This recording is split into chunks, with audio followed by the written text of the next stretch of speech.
नमस्कार, म मदन खाती तथ्य विश्लेषणमा स्वागत छ। आजको तथ्य विश्लेषणमा पनि यहाँहरू समक्ष हामी चारवटा विषयवस्तु लिएर उपस्थित भएका छौँ।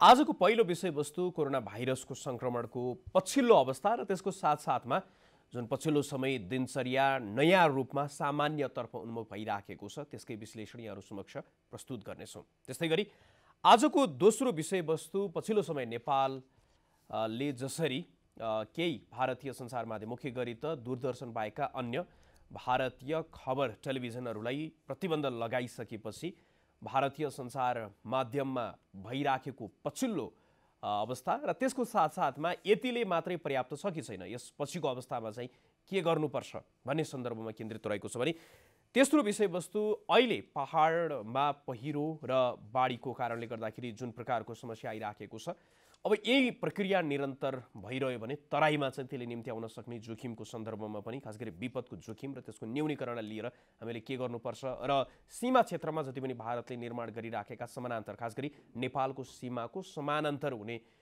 किसिमबाट जुन ड्यामहरू अथवा सडकहरू विकासका अन्य पूर्वाधारहरू निर्माण गरिएको छ त्यसको विश्लेषण पनि आज हामी गर्नेछौँ भने आजको अन्तिम विषयवस्तु पछिल्लो समय खास गरी नायिका र नायक बीच मुख्य गरी त भुवन केसी र त्यस्तै गरी साम्राज्ञी बीच जुन प्रकारको टकरावको स्थिति देखिएको छ त्यसले एउटा प्रश्न पनि यति बेला जन्मिएको छ कि नेपालका कार्यालयहरूमा अथवा कार्यक्षेत्रमा हुने दुर्व्यवहारको सन्दर्भमा चाहिँ एउटा गम्भीर प्रश्न उठाएको छ र त्यो विषयवस्तुलाई पनि आज हामी यस कार्यक्रममा विश्लेषण गर्नेछौँ।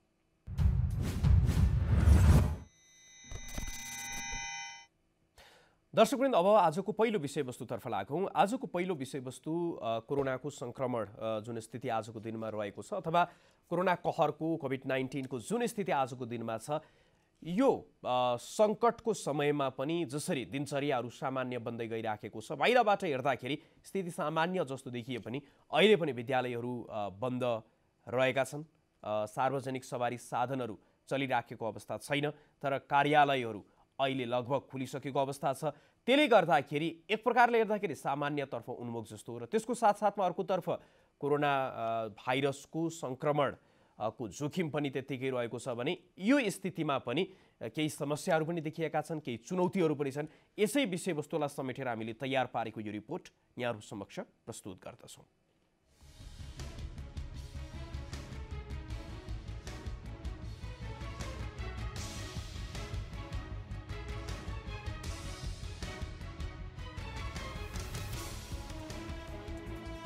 कोरोना कहरसँगै नयाँ दिनचर्या।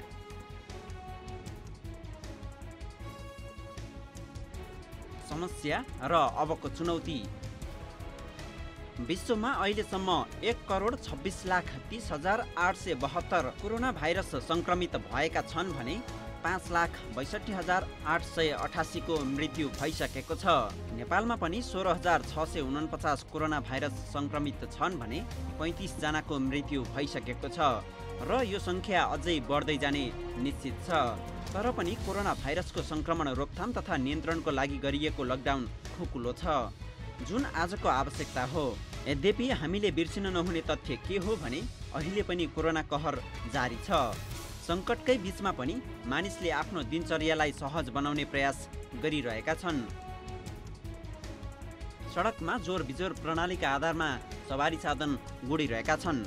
सरकारी कार्यालयदेखि होटल, किराना पसल, रेस्टुरेन्ट पनि क्रमशः खुल्दै गएका छन्। राजनीतिक आन्दोलनका लागि पनि मानिसहरू सडकमा जम्मा भएका छन्।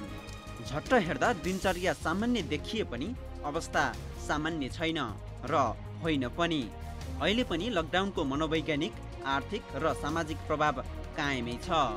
विद्यालय बन्द छ, सार्वजनिक सवारी साधन गुडेका छैनन्, धेरैले रोजगारी गुमाएका छन्, व्यापार व्यवसाय पनि पहिलेको जस्तो छैन। त्यसो त होटल व्यवसायको राहतको लागि घर मालिकले घर भाडामा 50% छुट पनि दिएका छन्। घरबेटी पनि मार मार्नु, हामी व्यवसाय पनि मार मार्नु। हामीले घरमा बसेर चाहिँ अर्का घरमा बसेर भाडा बसेर हामीले पुरा भाडा छुट हुन्छ भनेका पनि हुनु। तर हामीले के भन्दा राज्यले बन्द लकडाउन सटर बन्द गरेर हामीले त पालना गऱ्यौँ, तर लकडाउन सटर पनि बन्द गर अनि भाडा पनि तिरेर कहाँबाट ल्याएर तिर्ने? किनभने हाम्रो सिङ्गो घर भाडामा लिएको, व्यवसाय गरेर कमाएर तिर्न भनेर ल्याएको। अब सटर बन्द गर भन्ने, लकडाउन लगाइदिने, अनि हामी भाडा कहाँबाट ल्याएर तिर्ने? हामी त चर्को मारमा छौँ नि। यो कुरो राज्यबाट कहीँबाट सम्बन्धन नै भएको छैन। अब घरबेटीहरूले पनि त स्वाभाविक रूपमा भाडा माग्ने कुरो भयो।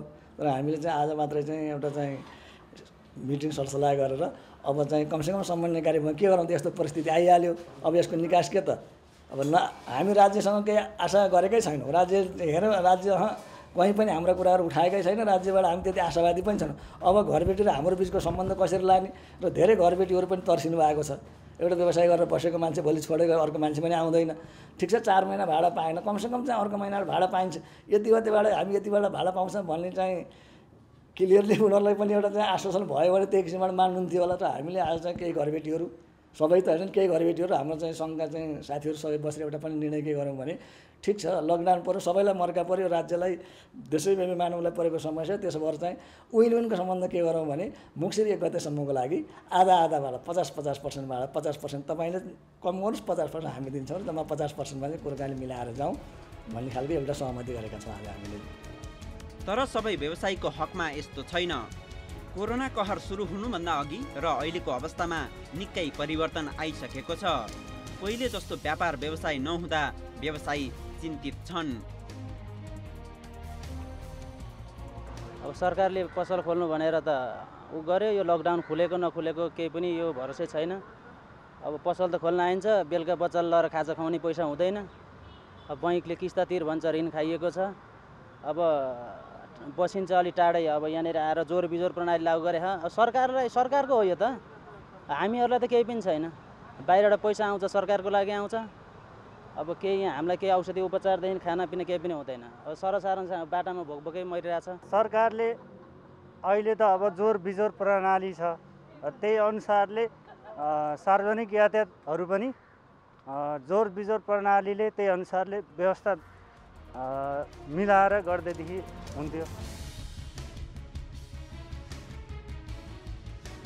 यो त भयो व्यवसाय सञ्चालन भए पनि मारमा परेका व्यवसायीको दुःख। केही व्यवसाय त अहिले पनि बन्द नै छ। त्यसैमध्येको एक हो सार्वजनिक सवारी साधन। एकातिर कोरोना भाइरसको सङ्क्रमण रोकथाम र नियन्त्रणको लागि आवश्यक सतर्कता अपनाउनु पर्ने छ भने अर्कातिर जनजीवनलाई पनि सहज बनाउनु छ। दुवै एकैसाथ गर्नु आफैमा चुनौतीपूर्ण छ। कार्यालय सञ्चालन भइ नै रहेका छन्, तर सार्वजनिक सवारी साधन सञ्चालन नहुँदा यात्रु मारमा परेका छन्। फाटाफुट्टा मात्रामा ट्याक्सीहरू चले पनि यातायातलाई यसले मात्र सहज बनाउन सक्ने सम्भावना छैन। चैत 11 गतेदेखि सुरु भएको लकडाउनका कारण सार्वजनिक सवारी र यसमा निर्भरको दिनचर्यामा अहिले निकै समस्या देखिन थालेको छ। लकडाउनका कारण पूर्ण रूपमा बन्द भएका सार्वजनिक यातायातहरू सञ्चालनको प्रतीक्षामा छन्। यात्रुहरू पनि सवारी कहिले खुल्ला र आफ्नो निश्चित काम गन्तव्यमा पुग्न सकेला भनेर कुरिरहेका छन्। अबको दिनमा कोरोनाबाट कसरी बच्न सकिन्छ र सार्वजनिक यातायात कसरी सुचारू रूपमा सञ्चालन गर्न सकिन्छ, सुरक्षित कसरी हुन्छ भन्ने विषय पनि चासोको विषय हो। हुन त सरकारले असार 25 गते सार्वजनिक सवारीका साधनले 50% भाडा वृद्धि गरी सञ्चालन गर्न पाउने निर्णय गर्यो।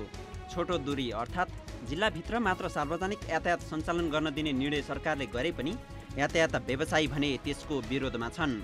अहिलेकै अवस्थामा सार्वजनिक सवारीका साधन सञ्चालन गर्न नसकिने उनीहरूको निष्कर्ष छ। लकडाउन पिरियडसम्मको बैङ्कमा तिर्नुपर्ने किस्ता, त्यो किस्तालाई त्यो पिरियडलाई 0 आउट सम्झेर त्यसलाई सार्नु पर्यो भनेको छ। दोस्रो कुरा के हो भने त्यो लकडाउन पिरियडसम्मको लाग्ने इन्ट्रेस्ट मिना हुनु पर्यो। तेस्रो कुरा के हो भने त्यो अब लकडाउन पिरियड पछिको किस्ता तिर्दा अहिले तोकिरहेको ब्याजलाई पुनर्विचार गर्नु पर्यो। अर्को अब हाम्रो गाडी निकाल्दा अब तपाईँले एउटा गाडी त्यो पार्क गरिरहेको ठाउँमा हेर्न जानुभयो भने हुन्छ, टायर मड्किसकेको अवस्था छ, ब्याट्रीले काम नगरेको अवस्था छ। त्यो गाडी निकाल्ने बेलामा टायर र त्यो ब्याट्री त्यहाँ मोबिल फेर्नेदेखि होल्ड सर्भिसिङ गरेर गाडी निकाल्नुपर्छ। त्यसमा सानो गाडी 50,000 देखि 5 लाखको हाराहारीमा खर्च हुन्छ।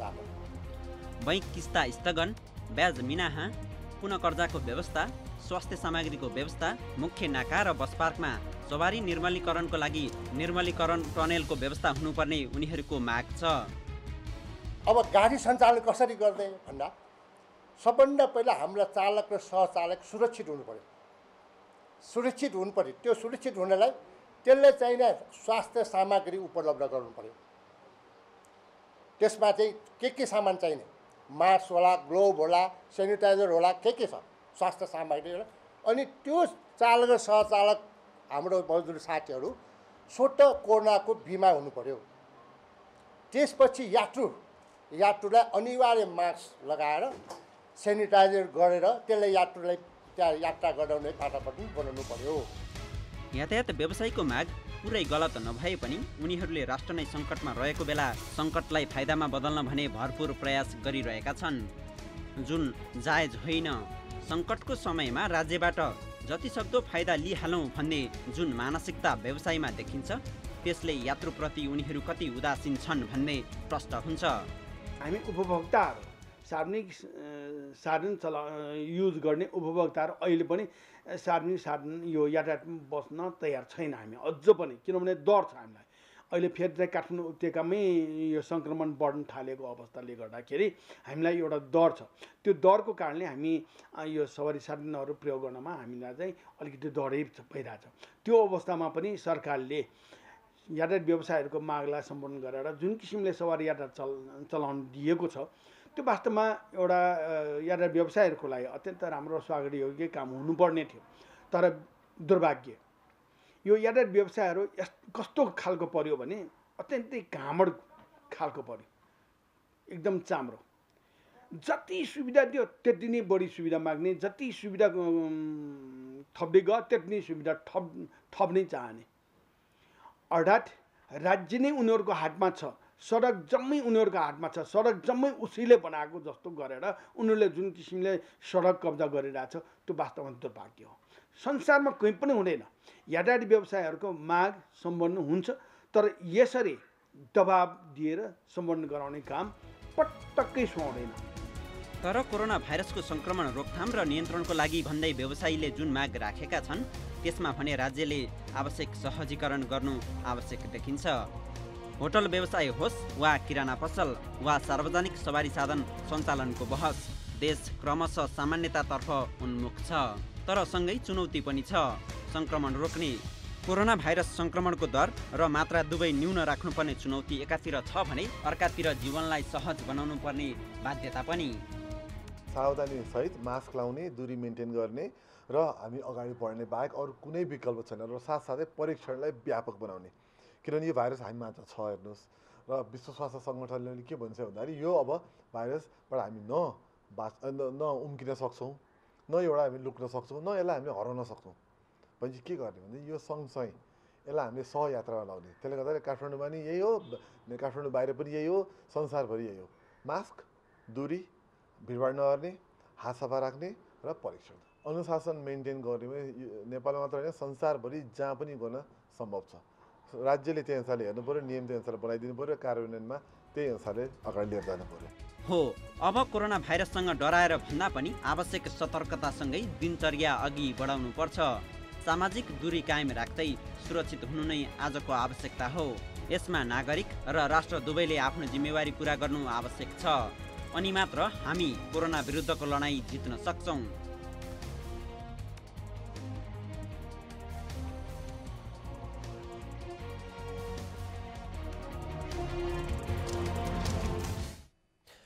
दर्शकवृन्द, लकडाउन खुकुलो भएसँगै पछिल्लो समय बदलिएको दिनचर्या र त्यसमा देखिएका समस्या र आगामी चुनौतीहरू समेटिएको यो रिपोर्टपछि अब आजको दोस्रो प्रस्तुतितर्फ लागौँ।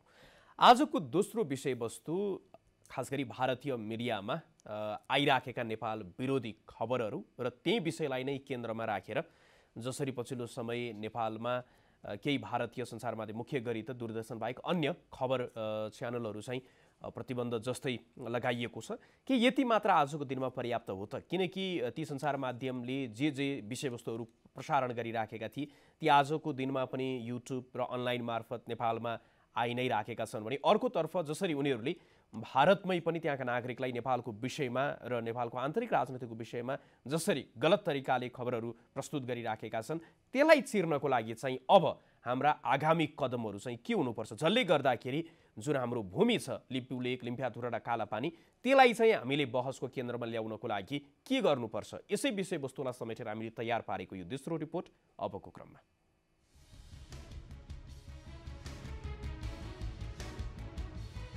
नेपालमा दूरदर्शन बाहेक अन्य भारतीय न्युज च्यानलको प्रसारणमा रोक लागेपछि भारतीय मिडियामा रोइलो सुरु भएको छ। उनीहरू विगतमा जस्तै यसलाई पनि चिनिया उक्साहट भनिरहेका छन्, जबकि यो उनीहरूकै उद्दण्ड शैलीको परिणाम हो। विदेशी च्यानल वितरण मल्टिसिस्टम अपरेटर एमएसओले नेपालमा प्रसारण भइरहेका दूरदर्शन बाहेकका भारतीय न्युज च्यानलको प्रसारण नै बन्द गरिदियो गत असार 25 गते। एमएसओको यस निर्णयलाई नेपाली नागरिकले मात्र होइन, सरकारले पनि स्वागत गरेको छ र धन्यवाद दिएको छ।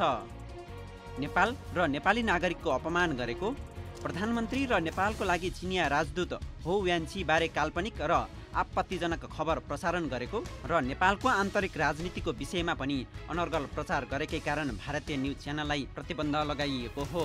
हुन त भारतीय मिडियाहरूमाथि भारतमै बारम्बार प्रश्न उठ्ने गरेको छ। उग्र ढङ्गले जुन बेसिक पत्रकारिताको सामान्य सिद्धान्तभन्दा पनि बाहिर गएर तयार गरिएको सामग्रीहरूले जनतालाई कन्भिन्स गर्न सकेको छैन। एउटा खालको सञ्चार हुन्छ, कसैलाई के लाग्छ भने मैले भनिदिएँ सिद्धियो, मैले भनिदिएँ, मैले गाली गरिदिएँ, मैले यस्तो भनिदिएँ, मैले कडा ढङ्गले भनिदिएँ भन्ने हुन्छ। सञ्चार त्यति मात्रै होइन, भन्ने सुन्नेले कसरी लियो, ग्रहण गर्यो कि गरेन, सुन्नेले कसरी बुझ्यो र कुन बेलामा तिमीले के कुरा भन्यौ र कसरी भन्यौ, कुन माध्यमबाट भन्यौ र कसले भनिरहेका छौ, यो सबै कुरा हुने भावनाले भारतमा 130 करोडमा 70% मानिस त गाउँमा बस्छन्, त्यहाँ समस्याहरू पनि छ। त्यहाँ गरिबीको रेखाको कुरा गर्ने हो भने हाम्रोभन्दा धेरै जनसङ्ख्या ठुलो छ, तर सँगसँगै फेरि त्यहाँ बुद्धिजीवीहरू पनि विश्व प्रख्यात बुद्धिजीवीहरू छन् र बुझ्ने मानिसहरू छन् र त्यहाँ मिडियाको लिट्रेसी भन्छ नि, मिडियाको यो अन्तर्वस्तु कसरी बन्छ, यो के हो, यसले किन यही कुरा भन्यो, किन यो फलानु मान्छेले यो कुरा भन्यो भन्ने मजाले केलाउन सक्ने फिल्टर आफैसँग सबैसँग फिल्टरहरू भएको, आफूले त्यो विश्लेषण गरेर बताउन सक्ने जमात पनि भएको हुनाले इन्डियाका जनताले पनि यो कुराहरू सबैलाई लिएका छैनन्। जस्तो तपाईँलाई इक्जाम्पल दिन्छु म, भूकम्पको समयमा संसारबाट मिडियाहरू नेपालमा आए र त्यसको रिपोर्टिङहरू गरेका थिए र त्यो क्रममा CNN, BBC सबैले यहाँको दुःखको बारेमा, यहाँको हाम्रो पीडाको बारेमा, भत्केको बारेमा, मानवीय पीडाको मानवका पीडाहरूको, जनधनको क्षतिको बारेमा लेखे। अब इन्डियन मिडिया आएर के गर्यो भन्दाखेरि भारतीय सैनिकले स्ट्रेचरमा कुनै मान्छे बोकेको फोटो देखाएर ल नेपाल त खतम भइसक्यो, अब चाहिँ भारतले त्यसलाई बचाइरहेछ, मोदीको फोटो लगाएर रक्षक भनेर त्यसरी गर्यो। अब त्यो कुराहरूलाई साह्रै ज्यादै भइसकेपछि, अतिरञ्जित भइसकेपछि नेपालीहरूले पनि तिमीहरू घर फर्क भनेर चाहिँ हाम्रो सोसियल मिडियामा Indian media go back to India, Indian media back home, यस्तो चाहिँ अभियान चल्यो। त्यो भन्दाखेरि भारतकाहरूले पनि हामीलाई सपोर्ट गरेर के भन्यो भने तिनीहरूलाई भारत पनि नपठाऊ, तिनीहरूलाई त मङ्गल ग्रहमा पठाऊ भनेर पनि फेरि अभियान चल्यो।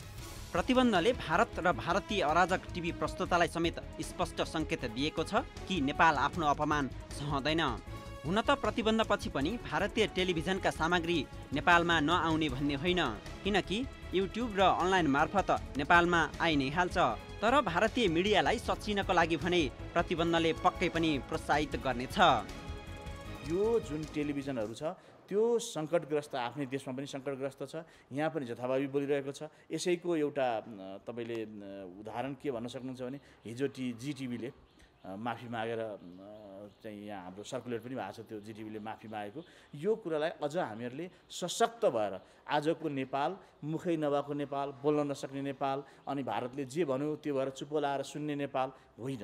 हामीले यसलाई असहमतिको स्वर उठाउनुपर्छ र यसमा हामीले सरकारको मात्रै मुख ताकिरहनु पर्दैन। सरकारले कुटनीतिक क्षेत्रमा गर्ने कामहरू आफ्नो गर्छ, हामीहरूको आफ्नै क्षेत्र छ। तपाईँले अघि भन्नु भने पिपुल टु पिपुल रिलेसन छ, पिपुल टु पिपुल रिलेसनमा हामीले पनि त्यहाँका जनतालाई बताउनुपर्छ र मैले त जतिसँग कुरा गरेको छु उनीहरूले नै भनिरहेको छ। भारतीय टेलिभिजनले त हामीलाई नै यहीँभित्र पनि साह्रै दुःख दिएका छन्।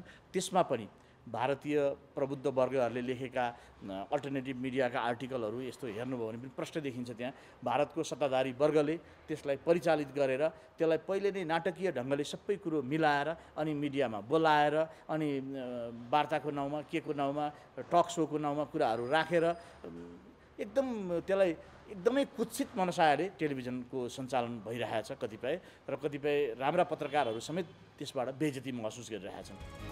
दूरदर्शन बाहेकका भारतीय न्युज च्यानलमा लगाइएको प्रतिबन्ध के पर्याप्त छ त?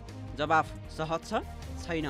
किनकि भारतीय टिभी नेपालमा प्रतिबन्ध लगाइएको भए पनि उनीहरूले भारतीय नागरिकलाई नेपालबारे गलत सूचना दिइरहेका छन्।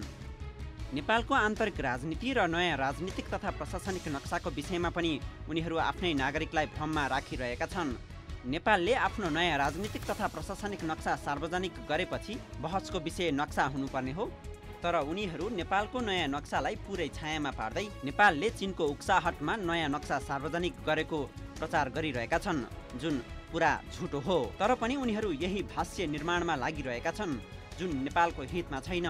नेपालले चीनको उक्साहटमा काम गरिरहेको छ भन्ने जुन भाष्य भारतीय सञ्चार माध्यमले निर्माण गर्न खोजिरहेका छन् त्यसलाई चिर्न सक्नुपर्छ नेपाल सरकार र यहाँको बौद्धिक वर्गले।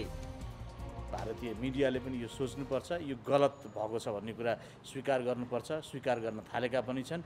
र दुई देशको बिचमा मात्रै होइन, संसारमा free flow of information and कम्युनिकेसनको पक्षमा हो हामी। नेपाल एउटा लोकतान्त्रिक देश, संसारभरि सबै देशहरूसँग मित्रताको व्यवहार गर्ने देश, यो असंलग्न राष्ट्र हो र यसले कुनै पनि देशको अन्तर्वस्तुलाई रोक्दैन। र एउटा भ्रम पनि के लिनु हुँदैन भने यो नेपालको सरकारले मैले त बुझेअनुसार रोकेको होइन, यो त हामी जनताले रोक्या हो। हामी नै अग्रसर भएर हामी जस्ता मानिसहरू के भन्छौँ भने जब लोकतन्त्रमा नै यो अहिलेको उदार लोकतन्त्रमा संसारभरि एउटा के भन्छ भने हरेक व्यक्तिलाई कुनै पनि मिडिया अन्तर्वस्तु निर्माण गर्ने प्रडक्सन, त्यो मिडिया प्रडक्टलाई अगाडि ल्याउने, त्यसलाई बेच्ने अधिकार छ, त्यो लोकतन्त्रले दिएको अधिकार हो। त्यसलाई जनतामा प्रस्तुत गर्ने अधिकार छ, उत्पादन प्रस्तुति, त्यसलाई वितरण। त्यसै गरी हरेक व्यक्तिलाई लोकतन्त्रमा हरेक व्यक्तिलाई फेरि कुन कुरा आफूले लिन्छु, कुन कुरा लिन्न भन्ने अधिकार छ, कुन कुरो म किन्छु, कुन कुरो किन्दिनँ, कुन कुरोको उपभोग गर्छु गर्दिनँ भन्ने पनि पूर्ण अधिकार छ। र नेपाली जनताको तर्फबाट भन्दाखेरि जब आफ्नो बारेमा तथा नाम प्रसारण गरिन्छ, जब नेपाल राष्ट्र र देशको बारेमा, नेपाल एउटा समग्र एउटा राष्ट्रको बारेमा प्रधानमन्त्री अथवा नेपालका कुनै पनि मानिस अथवा कसैको बारेमा पनि नेपालको प्रधानमन्त्रीलाई भन्नु भनेको समग्र राष्ट्र एकजुट भएर के भन्छ भने उसो भए हामी पनि स्वतन्त्र नागरिक र हाम्रो पनि लिबरल डेमोक्रेसीमा हामी तिम्रो सामग्री नलिन चाहिँ सक्छौँ, हामी बाध्य छैनौँ। त्यसरी गरिएको यो अहिलेको यो बहिष्कार हो। यो त्यसैले यसलाई लामो समयसम्म नेपालले यसलाई बन्द गरेको पनि बुझ्नु हुँदैन र लामो समयसम्म यस्तो अवस्था नरहोस् भनेर हामीले भारतीय मिडियालाई भन्नु पनि पर्छ। हो, भारत सरकार अहिले पनि नेपाल भारत बीच रहेको सांस्कृतिक, सामाजिक र भौगोलिक सम्बन्धलाई सुमधुर बनाउने भन्दा पनि नेपाललाई धम्काएर नै अगाडि बढ्न खोजिरहेको छ। उसले न त नेपालसँग वार्ताको पहल नै गरेको छ, न त नेपालले गरेको प्रयासलाई नै स्वीकार गरेको छ। भारतीय मिडियाको नेपालप्रतिको विश्वमन त्यसको प्रतिबिम्ब हो। त्यसकारण भारतीय नागरिकसम्म नेपालका कुरा पुर्याउनको लागि नेपाल सरकारले कूटनैतिक, राजनीतिक र नागरिक बीचको सम्बन्ध सबैलाई परिचालित गर्नु आवश्यक छ।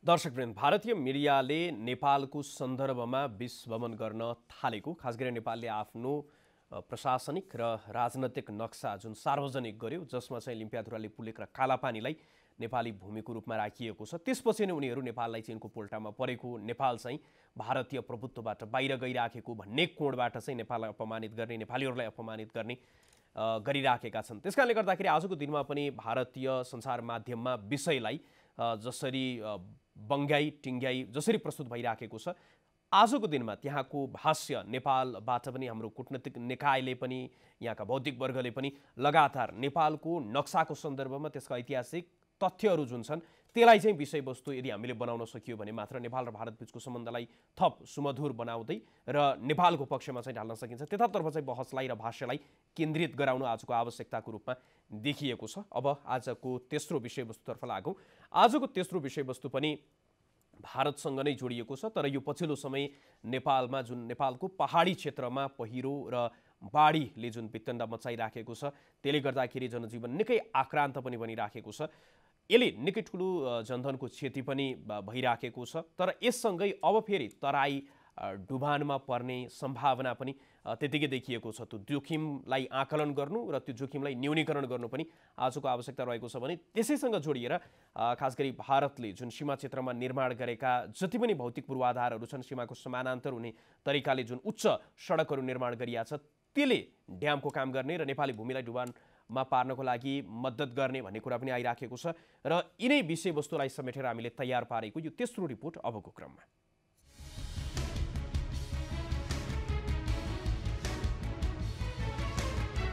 सीमानामा भारतको दादागिरी।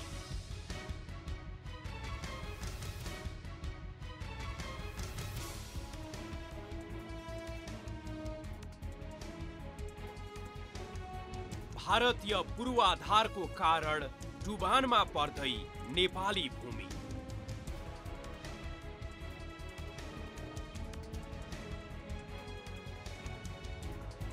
भारतीय विस्तारवादी सोच र नेपाल सरकारको बेवास्ताको मारमा नेपाली नागरिक। रोहिणी गाउँपालिकाको यस क्षेत्रमा करिब 10वटा गाउँ यस्ता छन् जुन भारतीय सीमा नजिक पर्छ। भारतले एकतर्फी रूपमा निर्माण गरेको 5 फिट अग्लो यो सडकका कारण ती 10वटा गाउँ अहिले डुबानमा पर्ने खतरा बढेको छ।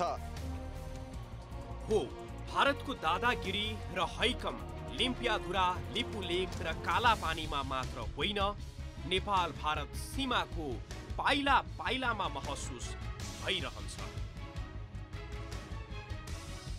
भारतले भौतिक पूर्वाधारको निर्माण गर्छ, डुबानमा नेपाली भूमि पर्छ।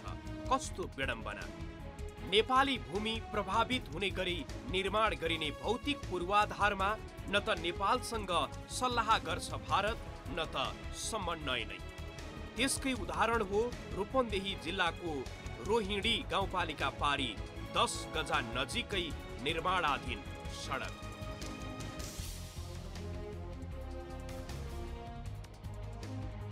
जसको निर्माण अहिले पनि निर्वाध रूपमा चलिरहेको छ। नेपाली भूभाग डुबान हुने गरी एक पक्षीय रूपमा गत मङ्सिरमा थालिएको सडक निर्माण लकडाउन अघि रोकिएकोमा यति बेला पुनः अघि बढेको छ। यो दुई नेपाल र भारतको जुन एउटा अन्तर्राष्ट्रिय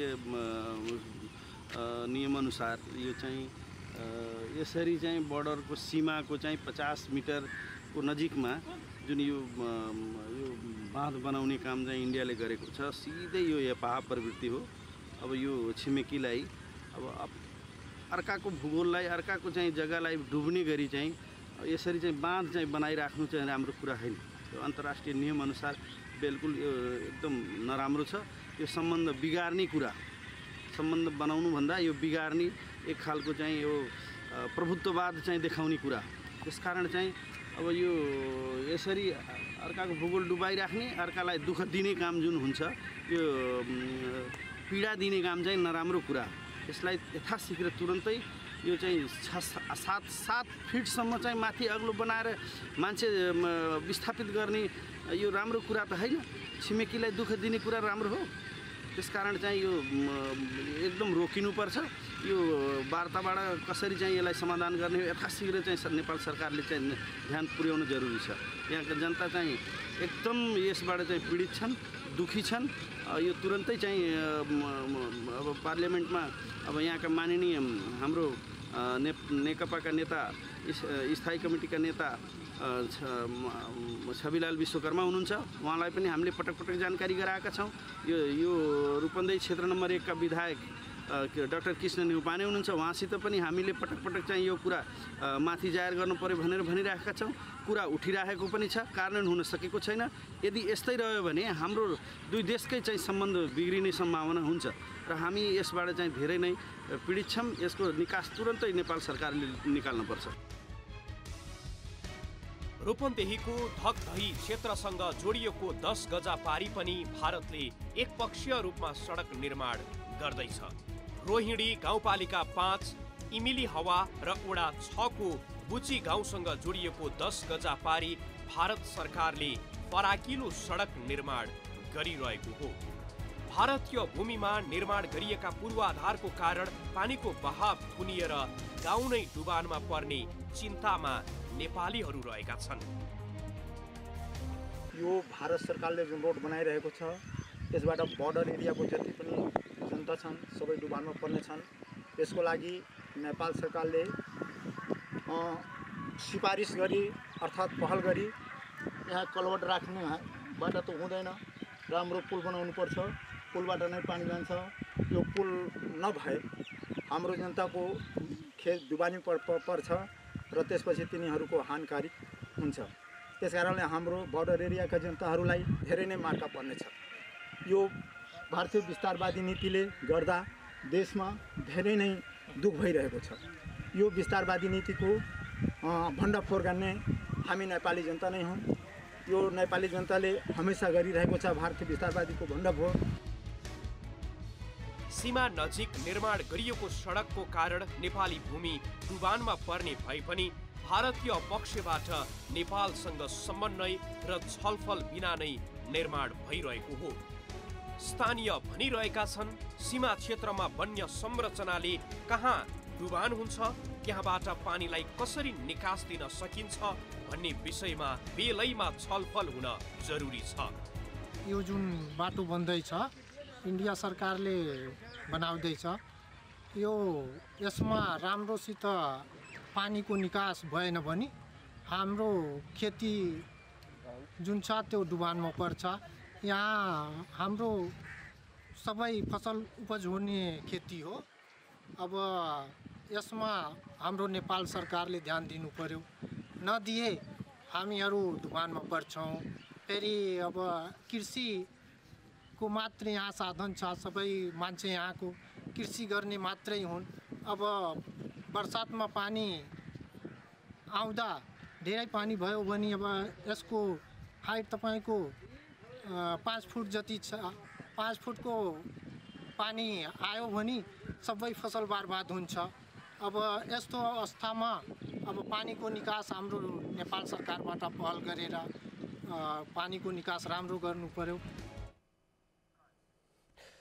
दर्शकवृन्द, सरकारले हरेक क्षेत्रमा जुन जोखिम खास गरी विपदको स्थिति निम्तन सक्ने सम्भावित क्षेत्रहरूको आकलन गर्दै त्यसमा थप सतर्कता र सजगता अपनाउनु पर्ने देखिन्छ भने त्यसको साथसाथमा जसरी भारतीय पक्षबाट निर्माण भएका पहाडमा त जुन प्रकारको अहिले वितण्ड मचिराखेको छ त्यो विषयमा सरकारले आवश्यक काम कारबाही पनि गरिराखेको छ। तर त्यसको साथसाथमा चाहिँ तराईको क्षेत्रमा डुबानमा पार्न सक्ने सम्भावित कारण पहिलाउँदै त्यसलाई पनि निरूपण गर्नको लागि थप कदम चाल्नुपर्ने देखिन्छ भने अब आजको अन्तिम विषयवस्तुतर्फ यहाँहरूको म ध्यान आकृष्ट गराउन चाहन्छु। पछिल्लो समय कार्यक्षेत्रमा हुने दुर्व्यवहारको विषय चर्चामा छ। चर्चामा हुनुको कारण पछिल्लो समय नायिका सम्राज्ञी राज्यलक्ष्मी शाहले नायक भुवन केसीलाई लगाएको आरोपबाट पनि त्यो कुरा थप सतहमा आएको छ। यो विषयवस्तुलाई समेटेर खास गरी यसै विषयवस्तु एउटा उदाहरणको रूपमा लिँदै पछिल्लो समय नेपालमा महिलाहरूले कार्यक्षेत्रमा बिहोर्नुपर्ने दुर्व्यवहारको स्थिति के रहेको छ र त्यसलाई निराकरण गर्नको लागि अथवा यस्तै विषयवस्तु आउँदाखेरि त्यसको कानुनी प्रक्रिया, कानुनी उपचारको सम्भाव्य बाटो के हुन्छ भन्ने विषयवस्तुलाई हामीले समेटेको यो रिपोर्ट अबको क्रममा।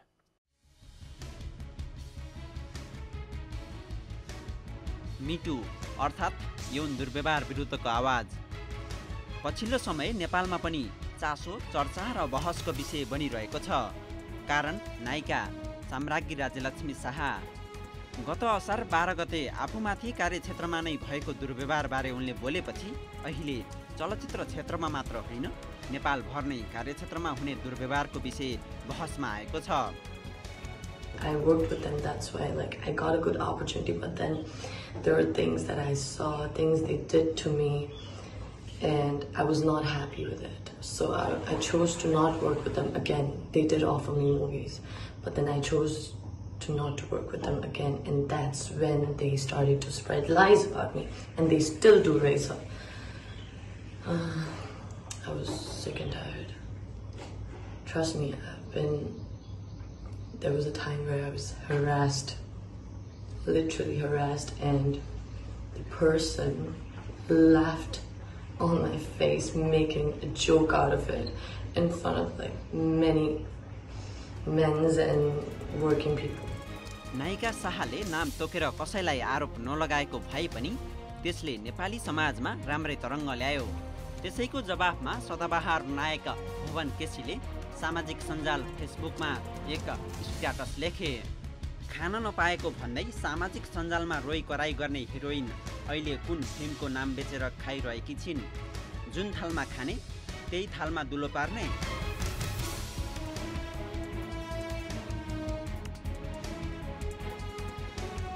भुवनको स्ट्याटसपछि साम्राज्ञीले नाम नै लिएर आफूमाथि भएको दुर्व्यवहारबारे बोलिन्। त्यही त्यो स्टेटस लेख्ने मान्छेले जुन थालमा खायो त्यही थालमा दुलो पार्यो भन्ने मान्छेले मलाई जापानमा अवार्ड फङ्सन हुँदाखेरि नै मलाई बाबा हेर त मेरो प्रोडक्ट हो, अब त्यो पुरानो कुरा कोट्याएर त्यो गरेर के फाइदा, तँलाई के फाइदा, मलाई के फाइदा, यस्तो कुरा गरेर त एउटा ठाउँमा पुगिसकिस्, यस्तो कुराहरू नगर यताउता भनेर मलाई मतलब फ्युचरमा मैले यही कुराहरू फेरि नबोलोस् भनेर, फेरि नबोलौँ भनेर उहाँले मलाई सम्झाउनु भयो। अनेस्टली भित्र मलाई घिन लागिरहेको थियो होइन, तर त्यही पनि हाँसे म जस्तो सुकै फेरि मसँग जस्तो सुकै मलाई नराम्रो गरेको चित्त दुखाएको मान्छे पनि मसँग हाँसेर बोल्यो भने म लिटरली हाँसेर बोलिदिन्छु कि, तर भित्र नि मलाई रिस उठिरहेको छ। तर एट द सेम टाइम उहाँले त्यो कुरा भनिराख्नु भएको छ, उहाँ मलाई पुरा टाँसेर के फेरि त्यही बिहेभियर के त्यही त्यो पर्भर्ट बिहेभियर के, he is like a pervert, he is literally a pervert. नायिका साम्राज्ञी र नायक भुवन केसीको आरोप प्रत्यारोप अहिले पनि जारी छ। अहिले भुवन केसी चलचित्र विकास बोर्डमा पुगेका छन् न्यायको लागि भन्दै। एकातिर उनीमाथि दुर्व्यवहारको आरोप छ भने अर्कातिर उनी नै न्यायको लागि भन्दै कुदिरहेका छन्।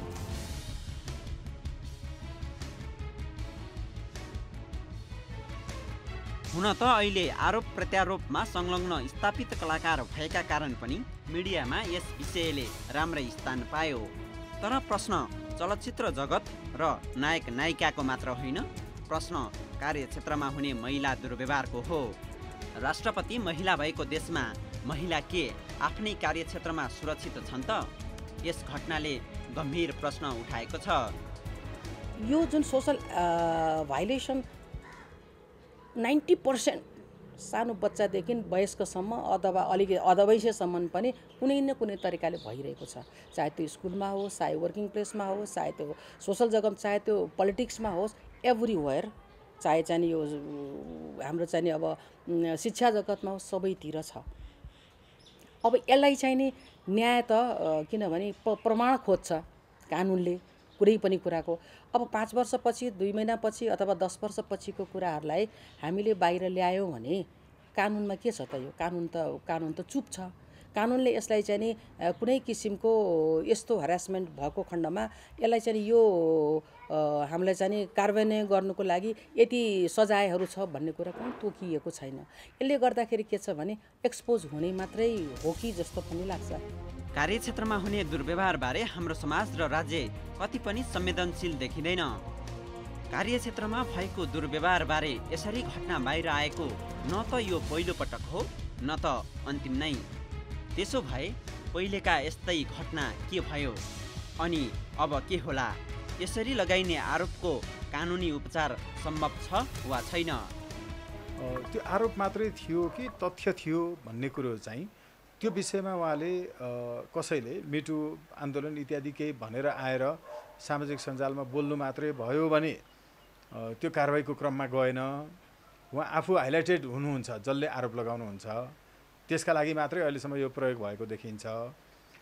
अब उहाँले कानुनी कारबाही नै खोज्नु थाल्नु भएको हो भने कानुनी कारबाहीमै जानु पर्यो। कानुनले त त्यसरी हेर्छ है। अब त्यो वास्तवमा तथ्य थियो कि आरोप मात्रै थियो भन्ने कुरा चाहिँ अनुसन्धान भयो भने अनुसन्धानले त्यो तथ्य वा आरोप हो भन्ने प्रमाणित गर्छ, एउटा दुई मध्ये एक हो भनेर। यदि त्यो आरोप मात्रै थियो, जसलाई आरोप लाग्यो, त्यो आरोप लागेको मान्छे पनि आरोप लागिसकेपछि पनि चुप्पै लागेर बसिरह्यो भने तपाईँ र मैले अदालतले प्रहरीले बोलाएर तिमीलाई त आरोप मात्रै लगाएछौ, यो सजाय हुन्छ त्यसलाई भनेर सजाय दिँदैन। त्यो जसलाई आरोप लागेको हुन्छ त्यो मान्छेले आफूलाई लागेको आरोपको विरुद्ध उपचार खोज्न जानु पर्यो, कानुनी उपचार। हेर्नुहोस् है, त्यो कानुनी उपचार खोज्न जाँदाखेरि उहाँले 2-3 तरिकाबाट जान सक्नुहुन्छ। एउटा स्ल्यान्डर केस भन्छ, ब्लास्फेमी भन्छ होइन। ब्रिटिसहरूले ब्लास्फेमी केस लगाउने चलन छ। तपाईँको चाहिँ अमेरिकनहरूले स्ल्यान्डर केस लगाउने भन्ने चलन छ। नेपालमा चाहिँ यसलाई तपाईँको गाली बेइज्जती भनेर भन्ने चलन छ। कार्यक्षेत्रमा भएको दुर्व्यवहारबारे आरोप लगाउन सजिलो भए पनि कानुनी उपचार उत्तिकै कठिन छ। आरोपकै भरमा दण्ड दिन पनि सकिने अवस्था हुँदैन भने पुष्टि गर्नका लागि पनि पर्याप्त प्रमाण जुटाउन कठिन हुन्छ। त्यसो भए आरोप पुष्टि भएन भने के हुन्छ? कसैले लगाएको आरोप प्रमाणित भएन भने त्यो आरोप लगाउने व्यक्तिलाई उसले आरोप लगाएको कुरा प्रमाणित हुन्थ्यो भने कति सजाय हुन्थ्यो? हेर्नुहोस् है, त्यसको आधारमा सजाय गर्ने यो एउटा चाहिँ तपाईँको दण्ड सजायको चाहिँ सिद्धान्त छ। नेपालले यसलाई स्वीकार गरेको छैन। नेपालले तपाईँको 6 महिनासम्म कैद वा 10,000सम्म जरिवाना, यसलाई फेरि सरकारी कर्मचारीको हकमा बेग्लै छ, सर्वसाधारणको हकमा बेग्लै छ। तर यो विषयमा चाहिँ उहाँले आरोप मात्रै लगाएर हुँदैन। कसैले पनि, तपाईँले मैले पनि कसैलाई आरोप लगाउँछौँ भने त्यो आरोपको त प्रमाणितै गर्नुपर्छ हैन। अब आरोप लगाउने पनि कति समयपछि त? हेर्नुहोस् है, एउटा चाहिँ तपाईँको टोलको प्रिन्सिपल भन्ने छ, हदम्याद नहुने। अब यसमा हदम्याद नहुने भन्ने हुँदैन। त्यो कहिले कहिले कहाँ के गरेको थियो हैन भन्ने कुरा चाहिँ हामीले अहिले भन्छौँ भने त्यसको प्रमाण पनि चाहिन्छ। प्रमाणै भए पनि त्यसको हदम्याद गुज्रिसकेको रहेछ भने अदालतले कानुन दिँदैन। अब कुनै दिन यो मिटु भन्ने आन्दोलन आउला अनि त्यति बेला मैले त्यहाँ भनौँला अनि त्यसपछि चाहिँ मुद्दा चल्ला भनेर चाहिँ त्यो त हुन्न। अब जसलाई आरोप लागेको हुन्छ, आरोप लागेको मान्छेले चाहिँ आरोप प्रमाणित भएन भने क्षतिपूर्ति माग्न पाउने चाहिँ व्यवस्था छ। मिटुको सुरुवात सन् 2006मा टुराना बर्कले गरेकी थिइन्। यौनजन्य दुर्व्यवहारको शिकार भएका तर त्यस विषयमा बोल्न नसकेकाहरूलाई यस अभियानले मुखर हुनको लागि निकै सहयोग गर्यो। सन् 2017मा हलिउड अभिनेत्री एलिसा मिलानोले ट्विटरमा लेखिन्, यदि तपाईहरू सेक्सुअल ह्यारेसमेन्टमा पर्नु भएको छ भने मिटु लेखेर आफ्नो अनुभवलाई रिप्लाईमा लेख्नुहोस्। हलिउड अभिनेत्री लेडी गागा, एन्जेलिना जोली लगायतले ह्यारेसमेन्टका विषयमा बोले। अभिनेत्रीहरूको सहभागिताले मुभमेन्ट चर्चामा आयो। त्यतिखेर हार्वे विस्टन विरुद्ध हलिउड अभिनेत्रीहरू उत्रिएका थिए। मिटु अभियानकै कारण पुराना शोषणका घटना वर्तमानमा सार्वजनिक हुन थाले। त्यसपछि संसारभरबाट महिलाहरूले ह्यासट्याग मिटु लेखेर आफ्नो अनुभव सामाजिक सञ्जालमा राख्न थाले। उनले ट्विट गरेको केही घण्टामा हजारौंले उनलाई मेन्सन गरे। त्यसपछि मिटु ट्रेन्ड बन्यो। त्यसको 2 वर्षपछि भारत हुँदै नेपालमा पनि यो आन्दोलन प्रवेश गरेको हो।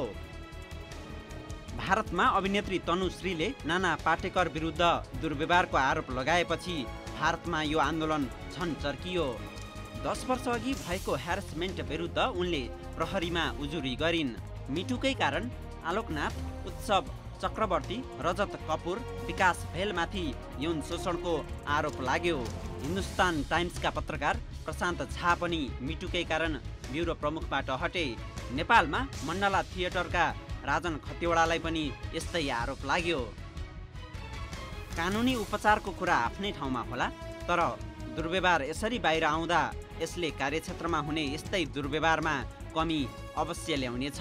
तर नायिका साम्राज्ञी र नायक भुवन केसीबारे के हुन्छ त्यो प्रतीक्षाकै विषय रहेको छ। अवस्था आजको लागि कार्यक्रमलाई निर्धारित समय सकिएको छ। जनताद्वारा जनताका लागि प्रसारित जनता टेलिभिजन हेरिरहनुहोस्। नमस्कार।